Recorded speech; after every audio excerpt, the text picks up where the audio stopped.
Good evening and welcome back to Golden Eagle Sports Report. Tim, the basketball season is just 1 week away. That's right, Kristen, and we have a very special episode planned. So get ready, Marquette Nation, because Golden Eagle Sports Report starts right now. Slam dunk! Oh, that's a poster.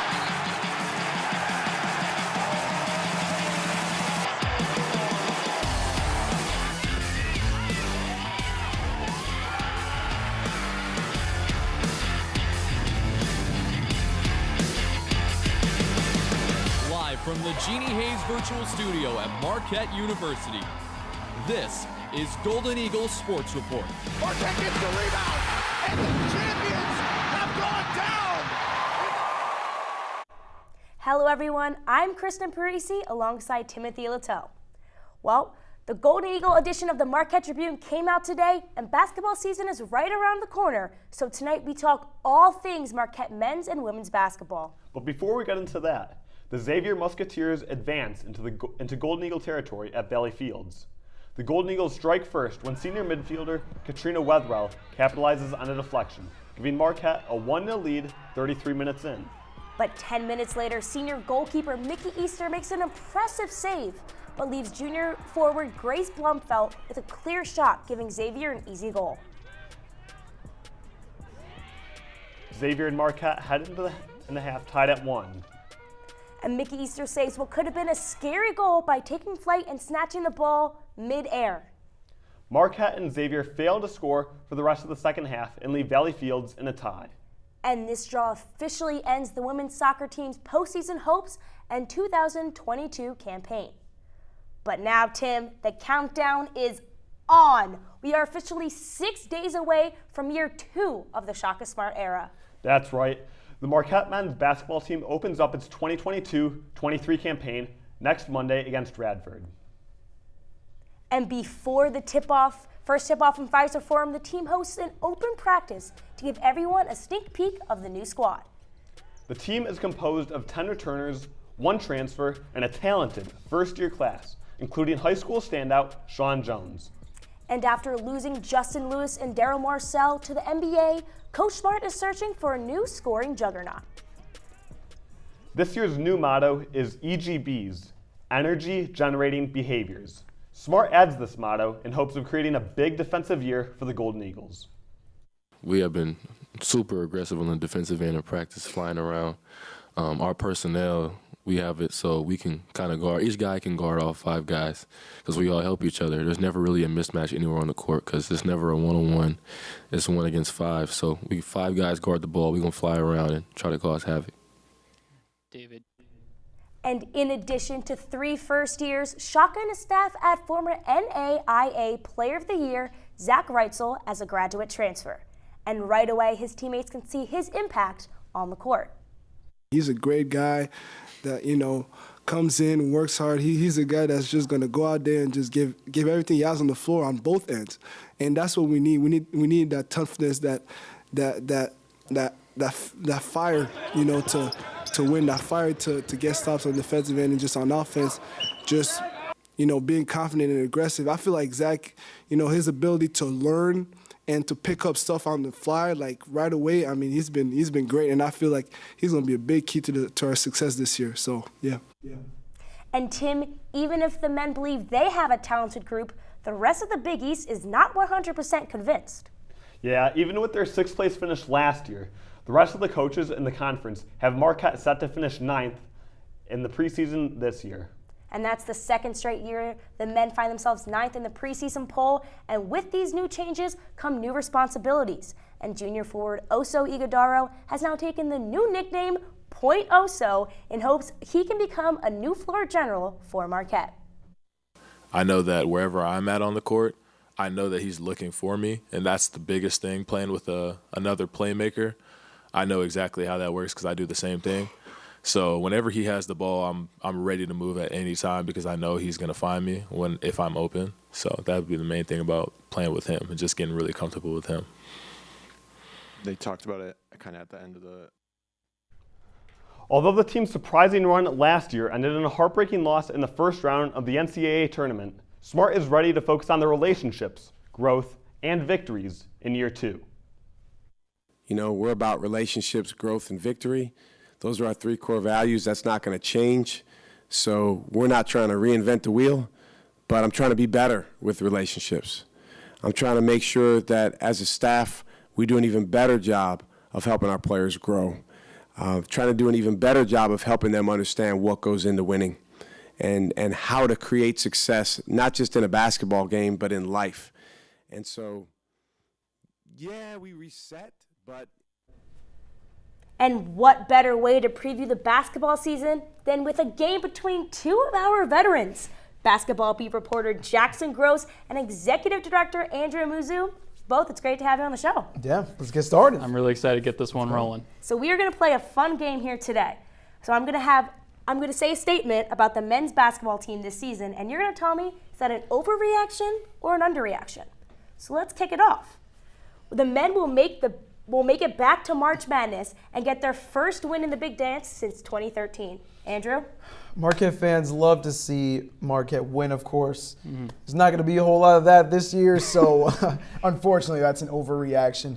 March Madness seems like a stretch for this squad. Jackson? I got to agree with the big boss over here.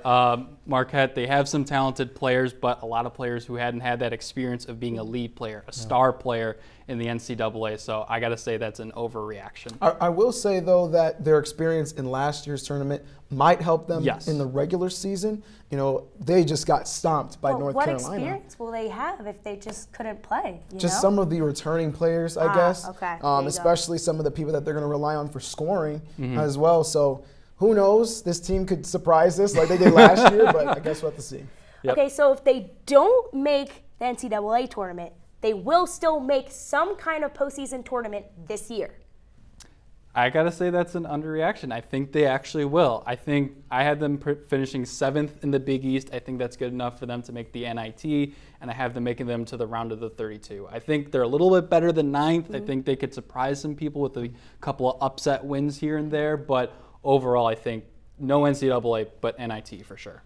Yeah, I would agree, because that chemistry, although there are a lot of newcomers, they still have some of their core guys, and I think that's really going to help them in the regular season, like I mentioned before. And so I think a possible NIT, maybe an early round exit, doesn't sound fun or flashy, but I think this is what the team is about this year. Yeah, I don't know if Marquette fans can take another first round exit, but you did talk about returning pieces, and one of those is Point Oso Ighodaro, as Shaka Smart says, one of the best point guards in the Big East. So he will be the leading scorer for Marquette this season. Underreaction or overreaction? That's an overreaction. I don't want to keep hearing Point Oso, because we haven't even seen him like dribble the ball up for real. So I do not want to see that, because listen, I don't even think that Oso should be dribbling the ball. Why not give it to Cam? You have him. He's going to really step it up this year in scoring. So Point Oso, I mean, Coach Smart did mention that we're going to see a lot of new things from Point Oso this year. So we'll have to see, but I don't know about that. Yeah, I got to agree with you again, Andrew. It's definitely an overreaction, just because if he is going to have the ball more in his hands, he's going to be looking to dish. He had a sweet pass in that scrimmage last Thursday to Chase Ross, so seeing a lot of that this year. But I think, honestly, it might be maybe Reitzel that leads the team or Cam Jones in scoring. Well, I'm going to hold both of you to that. Oso might be watching this, and he might be anchored, so it might give him a little fire. Hopefully. You never know. See. Make it happen. But thank you both for your answers. But sadly, we are out of time. It was great to have you both on the show. We hope to see you in the future. But coming up, is the women's basketball team ready for their season? Find out after the break. Hey world, I have a quick message. It's about safe driving. All right, let's go. Anytime you're driving, have the seatbelt buckled tight, both hands on the wheel and your phone out of sight. When not in your hand, trying to text somebody back, because if you do, your car might get smacked. The moral of the story, just put your phone down. The people on the road will stay safe and sound. Put your phone down, put your phone down. People on the road will stay safe and sound. Yeah.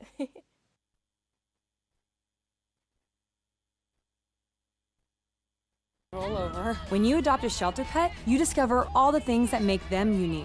And your mother. They're a little bit of a lot of things, but they're all pure love.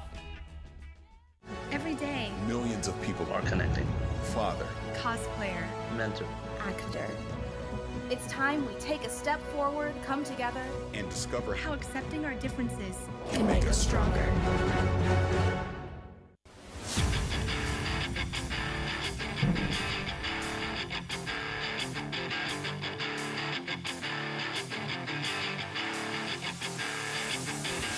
Welcome back to Golden Eagle Sports Report.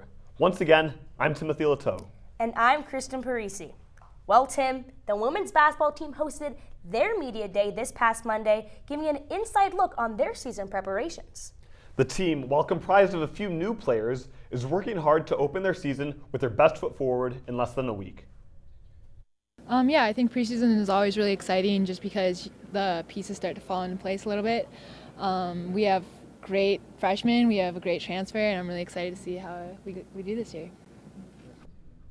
And as the team's new leaders look to fill the big hole left by veteran Lauren Van Clunen, the squad is ready to be persistent in their fight for the Big East crown. Yeah, I think the first thing obviously is leadership. I was able to maybe be a little bit more of a voice last year, so I think taking that and really growing that as well this year on the court actually, and I think too, just seeing different reads, I was able to take a step back and kind of have that bird's eye view, so offensively seeing things that maybe I wouldn't have before if I hadn't taken obviously the year. no lies. The preseason coaches poll puts Coach Duffy's squad in 6th place after finishing 5th in the conference last year. Jordan King makes an appearance on the preseason All Big East team, her first ever and Marquette's only player on the list. The women will open their season on Monday at noon at the El McGuire Center against Farley Dickinson. Well, with that, we would now like to welcome in sports reporter Jack Albright and assistant sports editor Ben Schultz for a game of this or that. Well, thank you both for being here. Now let's get started. Which new guard will have the biggest impact, Nia Clark or Emily LaChapelle? Jack, we'll start with you. The answer is clear. It is Nia Clark. Played under Coach Duffy at Miami, Ohio. Has the experience you need to be a Division I NCAA player. I mean, Emily LaChapelle is really good, don't get me wrong, but she's never been tested at this level, whereas you can't say the same for Nia Clark, so I expect a lot from her this year. I'm going to have to disagree. I think it's Emily LaChapelle. She's a top 100 recruit. She's coming from in-state. She played at Appleton, just 2 hours north of here. She brings a 3-level scoring threat. She could score at the rim. She could score from the mid-range. She could stretch the floor. Marquette needs someone who can stretch the floor. Last year, they didn't really have that many options from deep, and so I think she's going to bring that scoring, whether it's off the bench or in the starting lineup. I think she's going to be has a massive impact this year. Well, we'll see about the hometown feel for LaChapelle.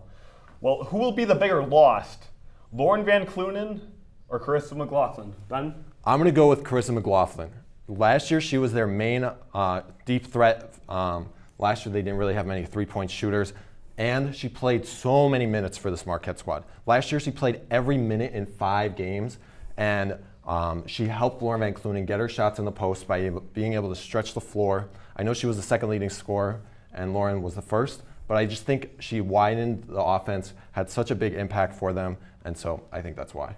What do you think, Jack? I'm going to have to disagree with Ben here. Lauren Van Clunen was here for 6 years, even longer than Coach Duffy. Coach Duffy even called her a true leader of Marquette. Yes, what you can do on the court is really important, but what happens in the timeouts, what happens in the locker room, the senior presence on the team, that's what Lauren Van Clunen brought, and this Marquette women's basketball roster is going to be hurting a lot without her.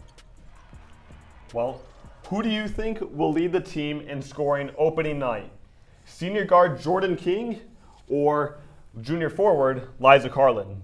Jack? It's going to be Jordan King. Jordan King has a repeated history of starting off really well with seasons. Last season, she averaged 11.5 points per game after the first 6 games, compared to the 7.2 points per game for Liza Carlin. It is definitely going to be Jordan King. She made the Big East preseason team. She had a really good end to last season. She's going to carry that over this year and be dominant from the start. Yeah, I'm going to agree with Jack. Jordan King is going to be able to score the ball more. She's not going to have to pass the ball, run the offense as much with the addition of Nia Clark. So I think her main focus this year can be scoring. And so I think that's why she's going to help lead them in scoring the opening night. Well, we'll see who's racking up the points. But who is the bigger rivalry? Marquette and DePaul or Marquette and the University of Wisconsin at Milwaukee? Ben? I'm going to go with DePaul. On the Go Marquette website, it said it's the longest tenured rivalry. 81 games these teams have played. It hasn't been that close for Marquette. They've only won 32, and DePaul has won 49, but they're coming off a win against DePaul in the Big East tournament. They just absolutely beat the brakes off of them, but I think that is the biggest rival. Well, thank you both for your answers, but that's all the time that we have.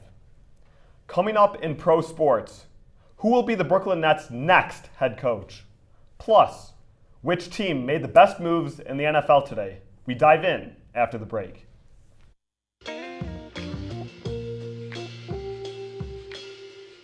After you joined our family, it was like, I really do feel complete now.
And we are back in Studio 7 as we will discuss the Brooklyn Nets head coach search, NFL trade deadline, and more. Joining me on the panel tonight is Andrew Amuzu and Rashad Alexander. Let's get into it. The Brooklyn Nets are in search for a new head coach after firing previous head coach Steve Nash earlier today. The team stands at 12th in the Eastern Conference with a record 2-5. Is the problem solved in Brooklyn, or is it something bigger? Rashad, what do you think? I mean, you know, when Steve Nash first took that job, he thought he was just going to coach basketball, but then you see all the drama that's happening with KD and especially Kyrie Irving, and then obviously the Ben Simmons trade that happened, and Ben Simmons hasn't been performing well either. So, no, I don't really think, especially now on the defensive end, they thought they were going to get better with Ben Simmons, but they honestly haven't improved at all, so it's still a little bit a messy situation there in Brooklyn. Mm-hmm. What do you think, Andrew? The problem was never Steve Nash. The problem was just trying to figure out how you can get different personalities, starting with Kyrie Irving and Kevin Durant, and especially down the line with James Harden. Those three, how do you mesh with those three?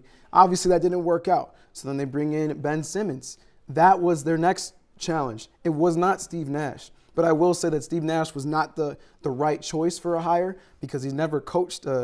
He hasn't even coached his children's basketball teams, let alone an NBA team. So I don't know why they believed that he was capable of coaching, maybe because he was a two-time MVP.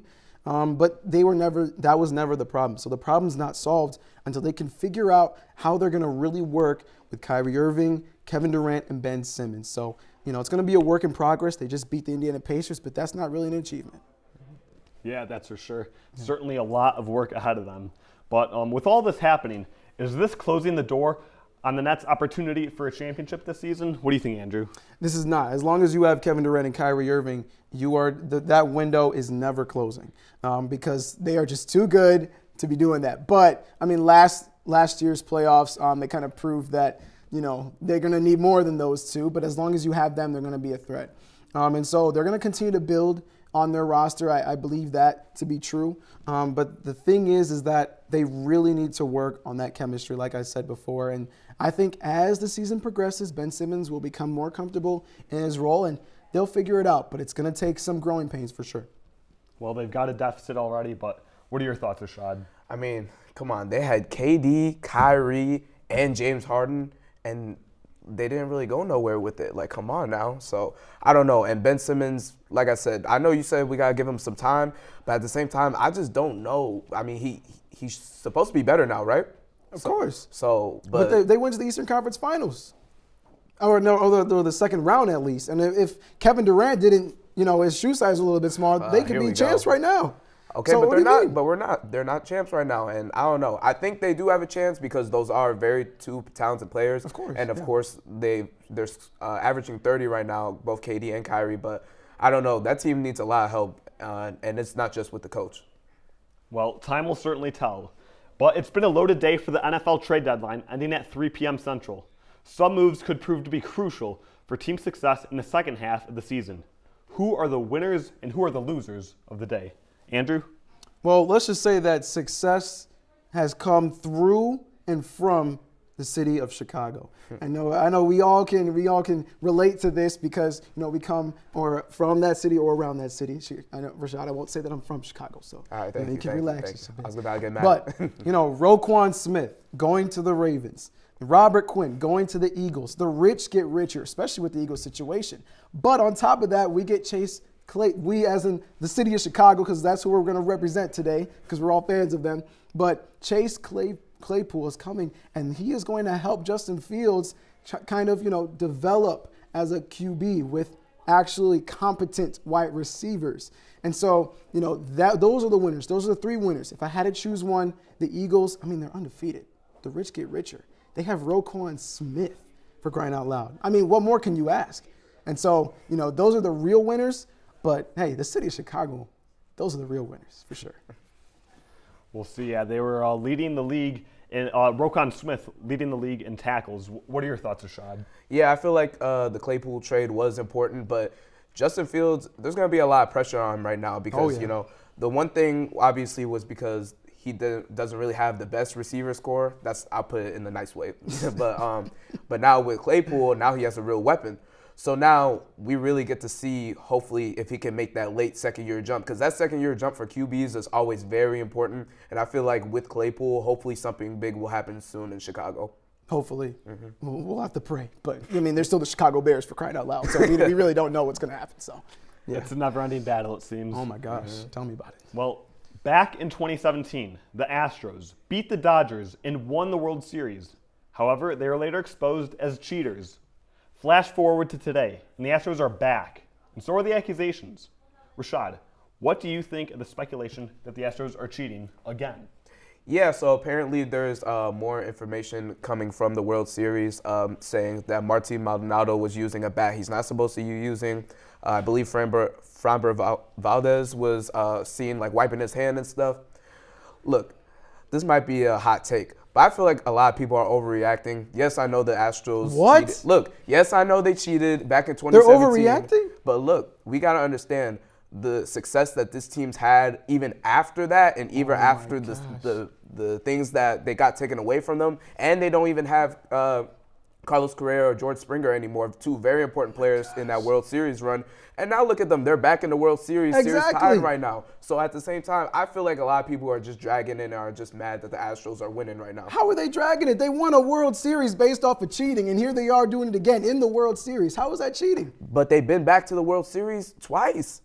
Or three times. I can't lost count because of how successful they are. And I'm not an Astros fan. I'm just saying, listen, I feel like we're hating right now. I chose the Astros to win the World Series just because of their talent. They have a great roster, right? But how can you say that's overreacting when they've proven in the past that they have been cheaters and now they have a chance to go for another World Series?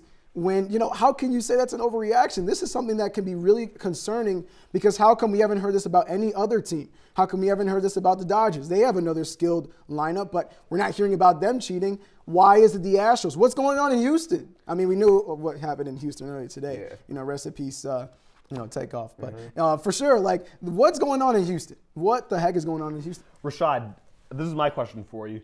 Did the Astros get back to the World Series because of cheating? You're saying that they didn't.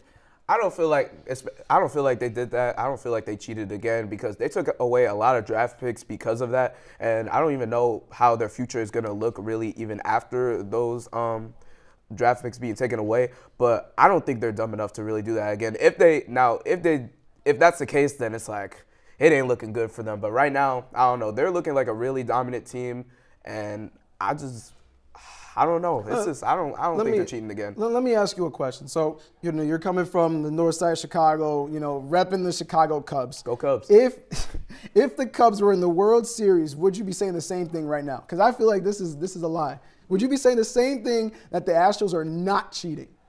Yeah. I would not say that they're cheating. Is it why? Because regardless, the Cubs gonna beat them. Gosh, man, they haven't proven to win any games in the last 108 years. It took them to win a World Series. All right, look at the playoffs last year with the Astros against the Sox. Okay. Listen. Hey, listen. The Chicago White Sox, we're not going to talk about them right now. It's all about the Astros. But especially if we're talking about cheating, you guys have to understand this. When you guys have proven to be cheaters, proven that this is your winning mentality, this is your winning material, you cannot take this as an underreaction. I certainly think so. Well, thanks for the great discussion, Andrew and Rashad. I really appreciate it. We're out of time, though, but keep it right here because our one and only Kristen Parisi will be giving us a final take on the Marquette men's and women's basketball seasons after the break. Have you ever seen somebody treated unfairly because of the color of their skin? Do you guys know what it means to have white privilege? What is racism and what do you think about it? Talk to young children about what racism is, giving them the language to understand it. They can be disruptors. They can shape and shift culture. We may not always know the answer, but we'll try and help you learn. You don't have to have all the answers, but that doesn't mean we can't start.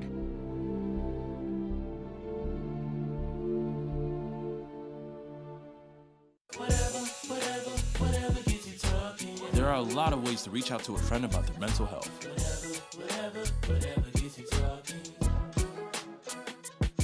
Learn how you can help at seizetheawkward.org. What are you looking for?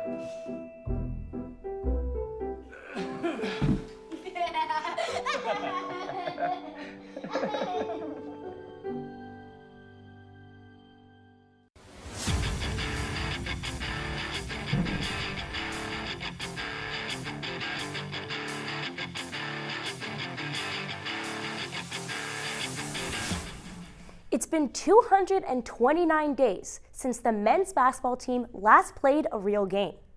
Shaka Smart's inaugural season ended in heartbreak against the national runner-ups, University of North Carolina, Chapel Hill. The team was in disbelief, but the fans were not surprised.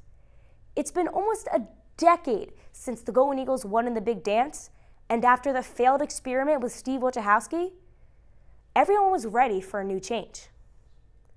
Shaka Smart felt like a breath of fresh air, but the failed success at Texas during March was a problem. And what felt like a team who was destined to at least make a fight last season struck out big time.